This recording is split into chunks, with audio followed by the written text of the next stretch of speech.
It was a calm morning at Fort Branson Military Base. The sun had just risen, casting a golden glow over the rows of vehicles lined up at the security checkpoint. Sergeant David Miller, a young but strict base guard, stood at his post, scanning IDs and saluting officers as they entered. He had a simple rule: no one, regardless of rank or appearance, entered without proper identification. Around 8 a.m., a sleek black SUV stopped at the gate. The window rolled down, and a woman in civilian clothes smiled politely. "Good morning, Sergeant," she said calmly. "I'm here for a meeting with the base commander." Miller nodded. "ID, please, ma'am." She hesitated for a moment.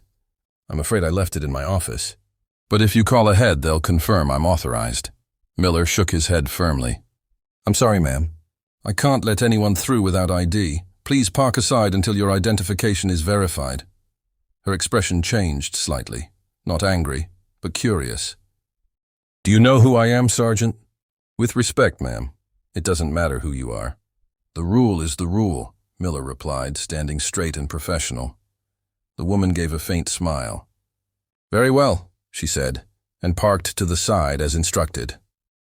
5 minutes later, the sound of sirens and engines filled the air. 3 military vehicles approached the gate, and from them stepped 3 high-ranking generals. Every soldier in the area snapped to attention. One of them, General Collins, walked straight toward Miller. "Sergeant Miller," he said in a commanding tone, "I understand you refused entry to this lady." "Yes, sir," Miller replied, his voice steady. "She did not have proper ID." The general looked at the woman, then turned back to Miller with a smile. "Good. That's exactly what we expect from our guards. Sergeant, allow me to introduce you to Dr. Rebecca Hayes, the new head of military intelligence for the entire division." Miller's heart skipped a beat. The woman was not just a visitor. She was one of the highest-ranking civilian officials connected to the base. He quickly saluted.